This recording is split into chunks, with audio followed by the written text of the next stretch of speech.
Ambassador Z3 stood in silent disbelief as a massive holographic map of the known galaxy rotated above his desk.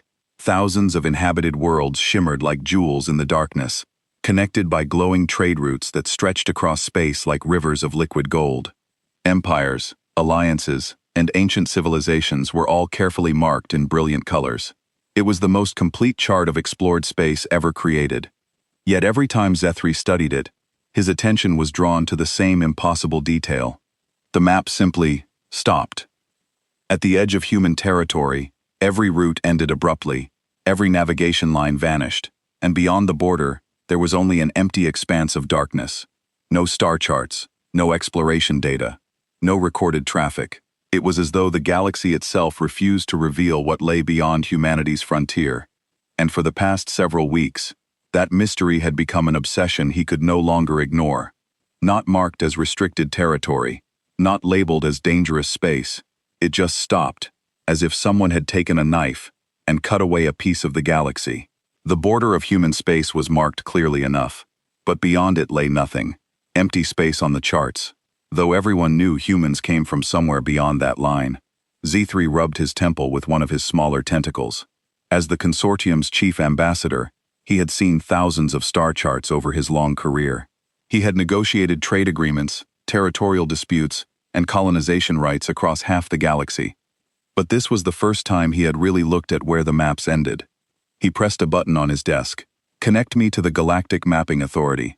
The blue face of a hegemony official appeared on his screen. "Ambassador Z3, how may we assist you today? I have a question about the galactic surveys. The most recent charts show a large, unmapped region beyond human space. When will this area be properly surveyed?" The official looked confused. "I'm sorry, Ambassador, but I don't understand the question. Our maps are complete according to all standard protocols, but there's clearly a large section missing. Everything beyond the human border is blank." The confusion on the official's face deepened. "Ambassador, our surveys cover all relevant territory. Is there a specific trade route you need assistance with?" Z3 felt his skin change color, a sign of frustration among his people. "I'm asking about the unmapped space. Surely you can see it on your own charts." "Sir, I can assure you that all necessary mapping has been completed. If you have concerns about navigation in any specific sector, I'd be happy to help with that." The conversation continued for several more minutes, but the official seemed genuinely unable to understand what Z3 was asking about. It was as if the concept of mapping beyond human territory simply didn't exist in the official's mind. After ending the call, Z3 sat back in his chair and thought. He had been in diplomatic service for over 3 centuries. He had dealt with species that communicated through color changes, others that thought in mathematical equations, and some that existed partially outside normal time. But he had never encountered anything like this complete mental block. He decided to conduct an experiment. Over the next few days, he casually brought up the subject with other ambassadors, trade officials, and military leaders from a dozen different species. The results were always the same. They could discuss human trade goods, human diplomatic positions, even human military capabilities. But when he asked about human territory itself, about what lay beyond their borders, everyone gave him the same confused look. The Regelian trade minister actually laughed. "Z3, you're asking strange questions. Why would we need to know about that?" "Because they're our neighbors," Z3 replied. "Surely, we should understand their territory, their resources, their population centers. We know enough for trade purposes," the minister said, waving a scaled hand dismissively. "They bring good products to the border stations. That's all we need to know." But it wasn't all they needed to know, and Z3 was beginning to realize that he might be the only one who could see the problem.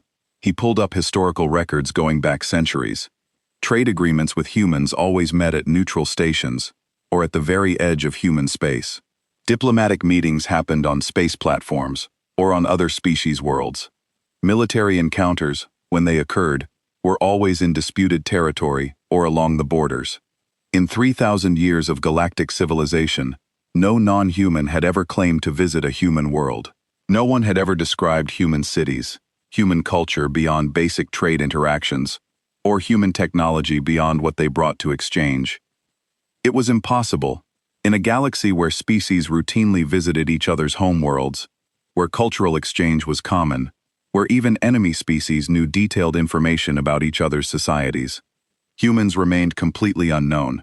Sci-Fi began to feel afraid, not of humans themselves, but of the growing realization that something was terribly wrong with how his entire species, his entire galaxy, thought about humanity.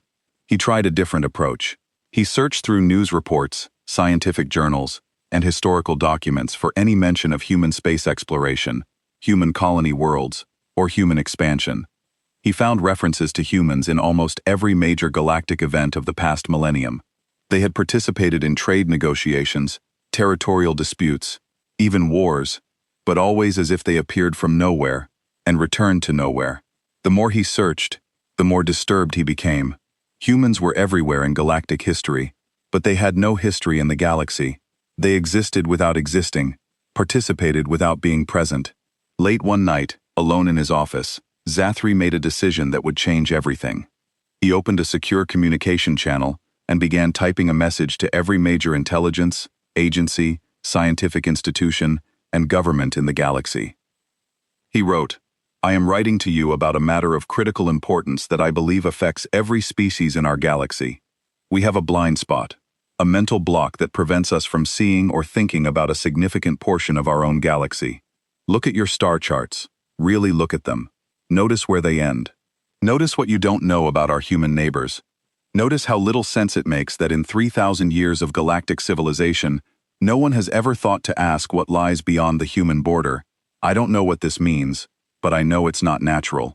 Something is keeping us from seeing the truth about humanity. And I intend to find out what." He sent the message and sat back, hoping that others would be able to see what he saw, hoping that he wasn't going insane, hoping that somewhere in the galaxy, another mind could hold on to the same impossible question that was driving him to the edge of madness. What lay beyond the human border, and why didn't anyone want to know? The answer, when it finally came, would shake the foundations of everything they thought they knew about their place in the universe. Captain Fist had been flying trade routes for 200 years. Her ship, the Prophet's Edge, was old but reliable, and she knew every profitable run between the major trade stations and 3 galactic arms. She could navigate hyperspace jumps in her sleep and spot a good deal from halfway across a spaceport. So, when she received Ambassador Zuthgray's message, she almost deleted it without reading. Another politician with another conspiracy theory, but something about the subject line made her pause. "Look at your navigation charts. Really look." Thighs pulled up her ship's navigation system and stared at the holographic display. Her route history showed hundreds of jumps over the decades, creating a web of golden lines across known space. She had been everywhere worth going, trading everything worth selling. But as she studied the pattern, something cold settled in her stomach. All of her routes stopped at the same place. Every single one ended at the human border. As if there was an invisible wall in space that her ship had never crossed. That was impossible. She was a free trader. She went wherever profit called her. There were no restricted zones in her navigation database, no warnings about human space. So why had she never once plotted a course beyond their territory? This tried to remember if she had ever wanted to explore beyond the human border. The thought felt strange in her mind, like trying to grab something that kept slipping through her fingers. She had definitely thought about it before, hadn't she? There had to be profitable opportunities in unexplored space. But when she tried to focus on the idea, it seemed to fade away, like background noise that disappeared the moment you noticed it. She pulled up her trade records and began searching for human transactions. There were dozens of them. Humans bought rare metals, exotic foods, and scientific instruments. They sold advanced electronics, medical supplies, and sometimes items that she couldn't identify, but that always found eager buyers, among other species. The humans she had dealt with were professional, friendly, and paid their bills on time. Some of them had even become regular customers over the years. But as she reviewed her notes from these meetings, she realized something disturbing.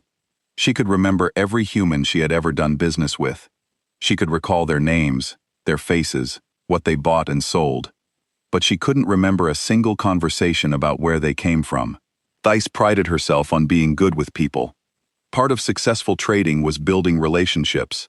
And part of building relationships was showing interest in your customers' lives. She always asked traders about their home systems, their local markets, their families. It was just good business. But in 2 centuries of trading with humans, she had apparently never once asked about their home worlds. The realization made her feel sick. She pulled up the communication logs from her last meeting with Marcus Chen, a human trader who bought rare crystals from her every few months. They had talked for over an hour about market conditions, shipping routes, and the quality of her latest cargo. The conversation was recorded as all her business meetings were. She played it back and listened carefully. Marcus had mentioned home office approval for a large purchase. He had talked about shipping back to base and what the folks at home are looking for. But when one asked follow-up questions about his base or his home office, the conversation somehow always shifted to other topics. It wasn't that Marcus avoided the questions.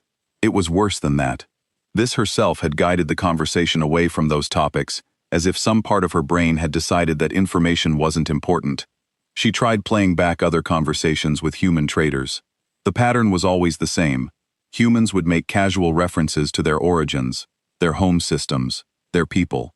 But whenever the conversation approached anything specific about human territory, either the humans would change the subject, or this herself would lose interest. It was as if her mind had been programmed to ignore certain information. This began to feel afraid. She had always prided herself on her independence, her sharp mind, her ability to spot opportunities that others missed.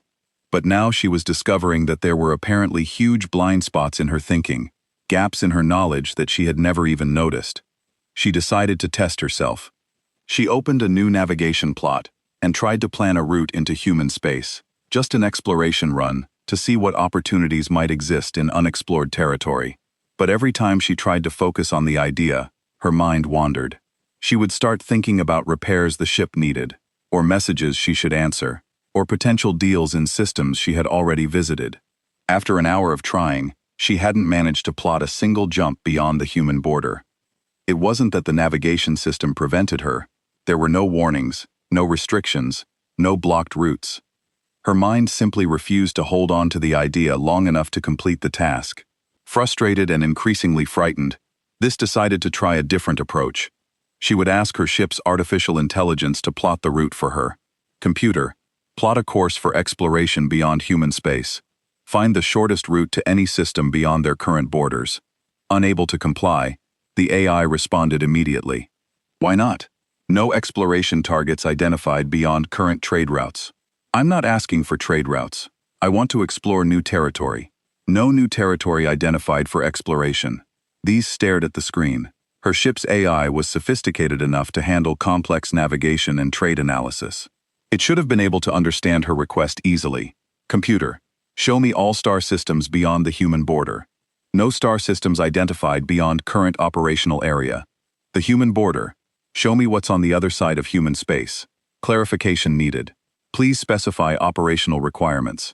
It was as if the AI couldn't even understand the concept of space beyond human territory. Like the idea simply didn't exist in its programming.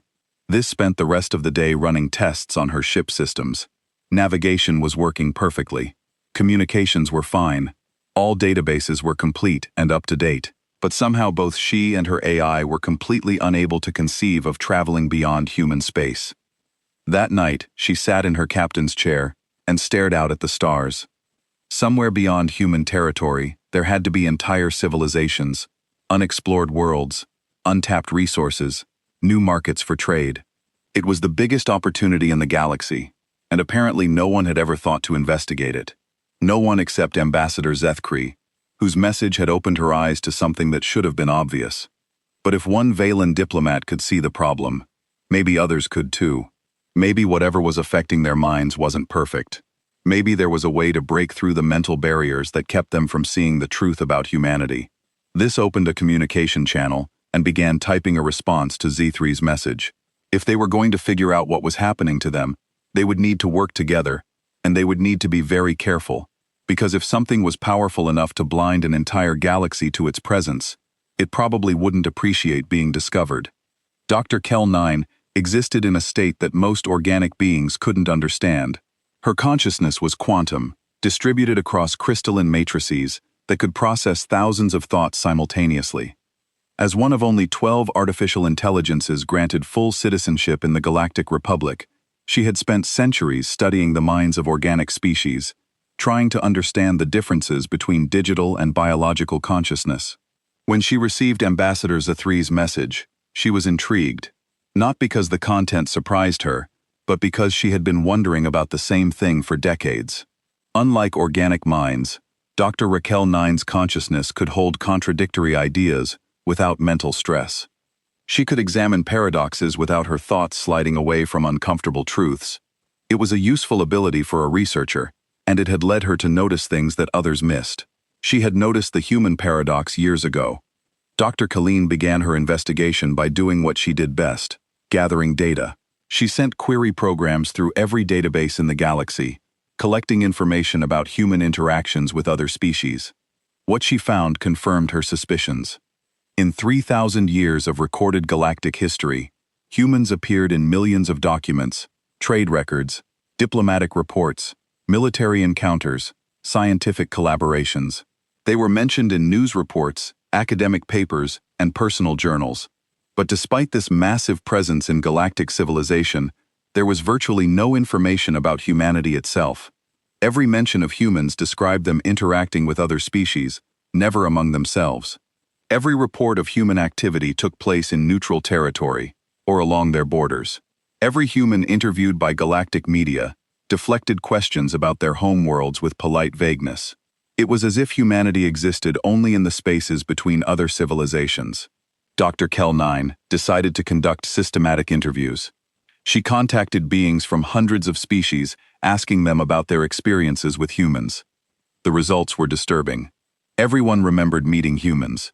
Many had positive relationships with human traders, diplomats, or colleagues. But when Dr. Kel 9 asked specific questions about what those humans had said about their own civilization, the answers became strange. "Oh, Marcus was very professional," said a centaur merchant. "We talked about trade routes and market conditions for hours. Did he mention anything about his home system?" "I'm sure he must have. We talked about everything. Can you remember what he said about it?" Long pause. "Well, you know how it is. Business talk. Nothing important." "Did he describe any human worlds, human culture, human technology beyond what he was selling?" Another paused longer this time. "I don't really remember the details. It was just normal conversation." Dr. Kel 9 interviewed thousands of beings. The pattern never changed. Everyone had clear memories of meeting humans and talking with them, but no one could recall any specific information about human civilization, despite having had countless opportunities to learn about it. It was as if the information entered their minds during conversation, then evaporated afterward, leaving only the memory of having talked without any memory of what was discussed. Dr. Kellen found this particularly interesting, because it didn't affect her own interactions with humans. When she spoke with human representatives, she could remember everything they said, but she noticed that they were remarkably skilled at giving the impression of sharing information, while actually revealing nothing.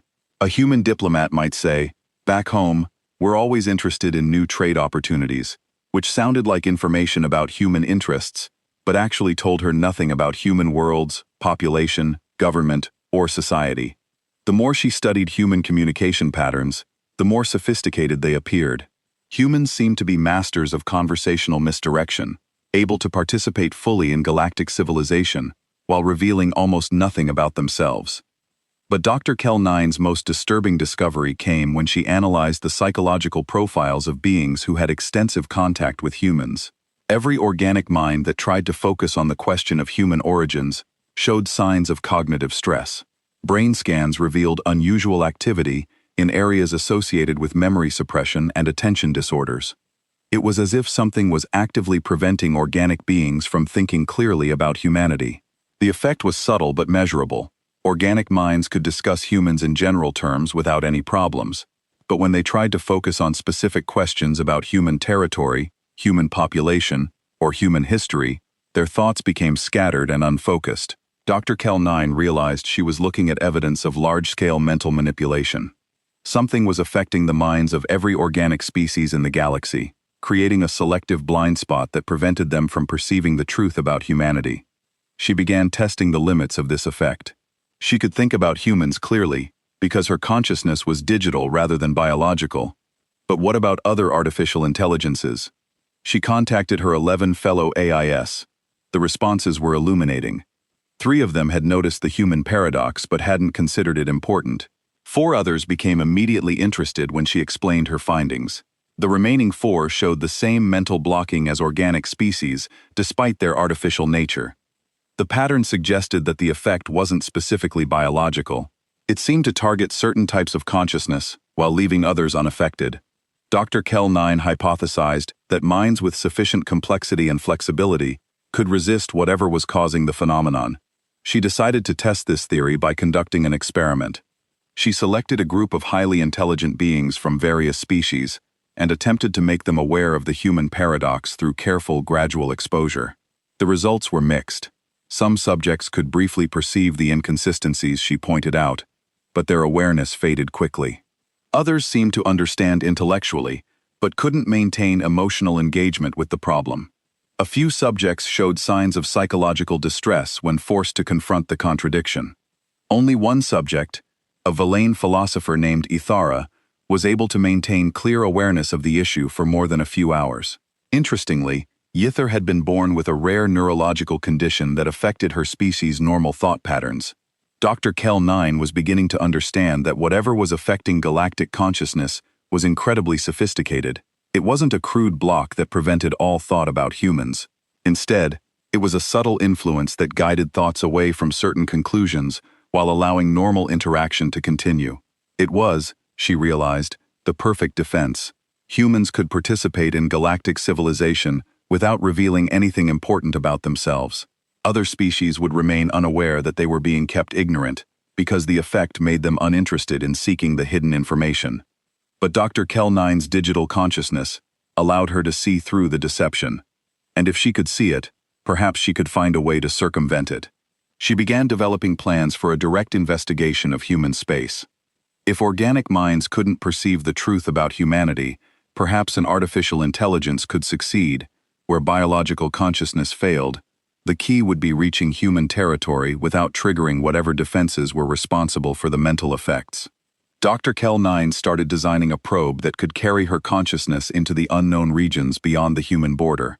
What she would find there would challenge every assumption about humanity's place in the galaxy. But first, she would have to convince the Galactic Council to authorize a mission into space that most of them couldn't even acknowledge existed. The secret meeting took place on a research station orbiting a dead star far from any major trade routes. Ambassador Zuthre, Captain Thist, Dr. Kell-9, and 12 other beings from various species sat around a circular table, each one carefully selected for their ability to perceive the human paradox. Getting approval for the mission had taken months of careful work. Dr. Kell-9 had to present her findings to council members individually, using techniques she had developed to help organic minds briefly overcome their mental blocks. Even then, most officials could only maintain awareness of the problem for short periods before their thoughts drifted away. Finally, they had enough support for a small classified investigation. The probe would be officially listed as a routine survey mission to map gravitational anomalies near the galactic rim. Only the people in this room would know its true purpose. Dr. Kell-9 had designed the probe herself. It was barely larger than a shuttle built with the most advanced sensors available and powered by a miniature fusion reactor. Most importantly, it carried a quantum storage matrix containing a copy of her consciousness. If the mental effects that protected human space were based on some kind of psychic field, an artificial mind might be able to resist them better than organic consciousness. Dr. Kell-9 would be able to observe and record whatever lay beyond the human border without the cognitive interference that affected biological beings. The probe launched 3 days later from a military shipyard in neutral space. Dr. Kell-9's consciousness activated as soon as they reached minimum safe distance from the station. She found herself existing within the probe sensor array, able to perceive space through electromagnetic radiation, gravitational detectors, and particle analyzers. It was different from her usual crystalline matrices, but not unpleasant, like seeing the universe through new eyes. The journey to human space took 2 weeks.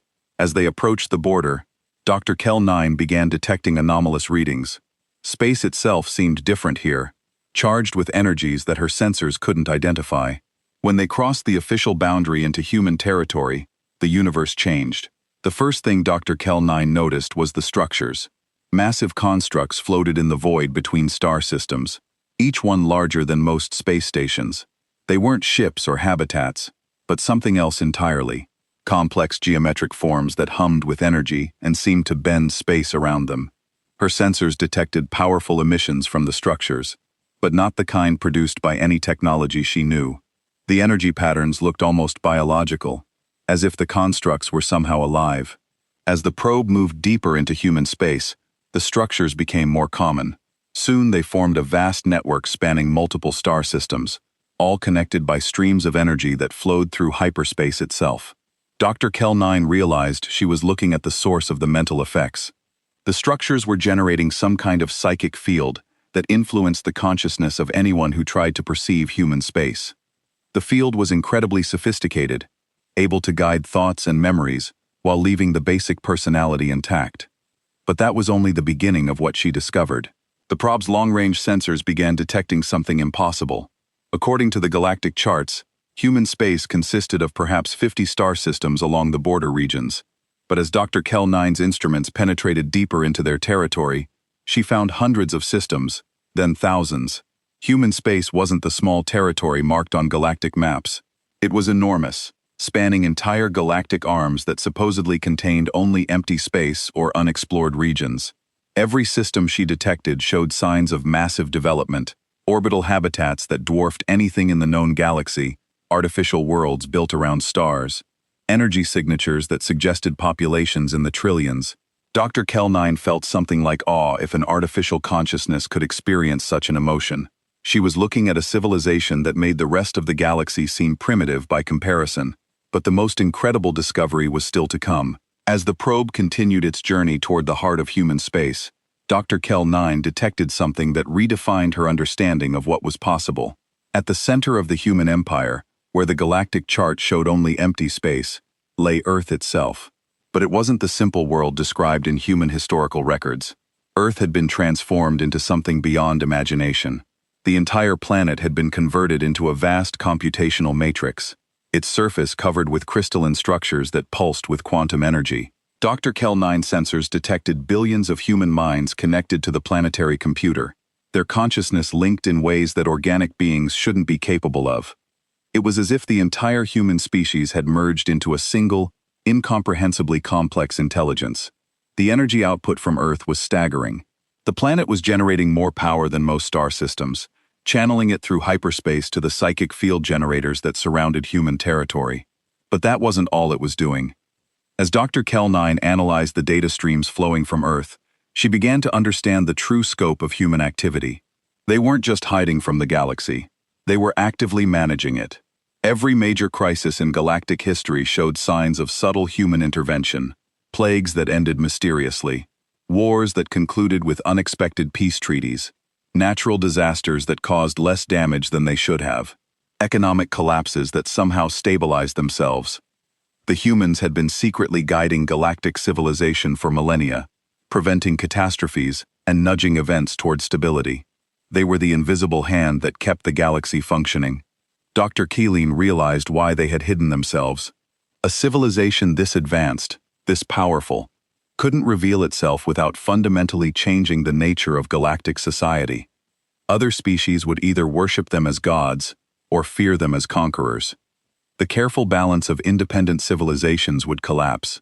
So, humans had chosen to become guardians instead of rulers.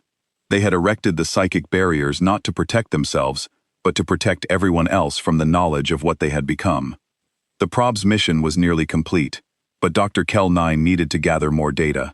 She directed the sensors toward the outer edges of the human empire, trying to understand the full extent of their territory. What she found there made her question everything she thought she knew about the galaxy. The human empire didn't end at some distant border. It extended into regions that galactic maps marked as unexplored space, empty sectors, or dangerous zones. Everywhere the galaxy considered uninhabitable or inaccessible, humans had built hidden outposts and research stations. They weren't just managing known civilization, they were preparing for something. Dr. Kell-9 detected massive construction projects in the galactic rim, technologies that seemed designed to manipulate spacetime itself. Whatever humans were building, it was on a scale that suggested they were preparing for challenges beyond anything the rest of the galaxy could imagine. As the probe began its return journey, Dr. Kell-9 processed everything she had learned. Humanity wasn't just an advanced civilization hiding from their neighbors. They were transcendent beings who had taken responsibility for the survival of all galactic life. But now she faced an impossible decision. Should she reveal the truth to the galaxy, knowing it would shatter the comfortable illusion of independence that other species enjoyed? Or should she protect the secret that humans had died to maintain? The answer would determine the future of galactic civilization itself. Dr. Kell-9's consciousness returned to her crystalline matrix with the weight of impossible knowledge. The secret meeting reconvened on the research station, but this time the atmosphere was different, heavy, electric with anticipation. She had been gone for 6 weeks. The probe had crossed half the galaxy and returned with data that would rewrite everything they thought they knew about their place in the universe. Ambassador Z3 leaned forward as Dr. Kell-9 began her report. "What did you find?" "Everything," she replied simply, "and nothing like what we expected." Dr. Kell-9 shared her findings carefully, knowing that even these specially selected minds would struggle to accept the truth. She showed them the images of the massive psychic field generators, the vast cities spanning multiple star systems, and finally the transformed Earth itself. Captain Therid holographic display showing Earth's crystalline surface. That's impossible. A whole planet converted into a computer. Not just a computer, Dr. Kell-9 corrected. A living network housing the consciousness of the entire human species. They've transcended individual existence while maintaining their connection to physical reality. The Rielian representative of being called Cetar made a sound of distress. If they're so advanced, why hide from us? Why not simply rule the galaxy openly? Dr. Kell-9 had wondered the same thing, until she found the historical records hidden in the probe's data banks, because they tried that once long ago. The results were catastrophic. She showed them fragments of ancient records, encrypted data, streams that told the story of humanity's early attempts at contact after their transcendence. First contact had driven entire species to madness. Some civilizations had collapsed into worship, abandoning their own development to serve beings they saw as gods. Others had been consumed by fear and despair. Realizing how small and primitive they were in comparison, the humans discovered that direct contact with a transcendent civilization is psychologically devastating to younger species, Dr. Kellen explained. So they withdrew and created the psychic barriers not to protect themselves but to protect us. Ether, the philosopher who had helped with Dr. Kell-9's earlier research, spoke quietly. "You're saying they've been hiding their true nature out of kindness. More than that, they've been actively maintaining the illusion of galactic independence, while secretly preventing disasters that could destroy all of us." Dr. Kell-9 shared the evidence of human intervention throughout galactic history. The plague that had threatened to wipe out the Centauri homeworld had been cured by a mysterious vaccine that appeared just when all hope was lost. The reality tears near the galactic core had sealed themselves through unknown means. The darker matter incursion that should have consumed 3 star systems had simply dissipated. Every crisis had been resolved by invisible hands, allowing other species to believe they had solved their own problems. "They're not our neighbors," Dr. Kelling concluded. "They're our guardians. They've been protecting us for thousands of years, and we never even knew we needed protection." The room fell silent as the implications sank in. Everything they thought they knew about galactic civilization was built on a foundation of careful illusion. Ambassador Z3 was the first to speak. "What about the humans we meet at the border stations? The traders and diplomats volunteers," Dr. Killeen replied. "Humans who undergo mental conditioning to limit their abilities and memories, allowing them to interact with us without revealing the truth. They sacrifice their transcendent nature to maintain the illusion of normalcy." Captain Say looked horrified. "They lobotomize themselves just to trade with us. They limit themselves temporarily and willingly. It's reversible. But yes, they give up godlike consciousness to pretend to be ordinary beings, all so we can maintain our dignity and independence." The weight of that sacrifice hung heavy in the room. Beings of unimaginable power reducing themselves to seeming normally, just so other species could feel like equals. Esser raised a disturbing question. "If they're so powerful, what are they preparing for? You mentioned massive construction projects." Dr. Kell-9 shared the final piece of her discovery. Something is coming. Something that threatens not just our galaxy, but existence itself. The Yard. Humans are building defenses on a scale I can barely comprehend. They're preparing for a war that the rest of us couldn't even survive witnessing. She showed them images of the construction projects at the Galactic Rim, machines that could manipulate space-time, weapons that could destroy entire dimensions, shields that could protect reality itself from forces beyond their understanding. They're not just our guardians within the galaxy, she continued. They're defending all of existence against threats from outside it, and they're doing it alone because no other species could survive knowledge of what's out there. The truth was overwhelming. Humanity had become something beyond comprehension, taking responsibility for protecting not just their galaxy, but reality itself, all while ensuring that other species could live in blissful ignorance of the dangers that surrounded them. Ether asked the question they were all thinking. What do we do with this knowledge? Dr. Kell-9 had been considering that question throughout her journey home. We have three choices. We can reveal the truth and watch galactic civilization collapse under the weight of its own insignificance. We can try to help knowing that we're too primitive to make any meaningful contribution. Or we can honor their sacrifice by maintaining the secret they've died to protect. The debate that followed lasted for hours. Some argued that other species had a right to know the truth. Others worried about the psychological damage that knowledge would cause. A few suggested trying to communicate directly with humanity's true form. In the end, it was Ambassador Zithri who provided the answer that convinced them all. I started this investigation because I was bothered by the maps that ended at human space, he said. I wanted to know why no one asked what lay beyond that border.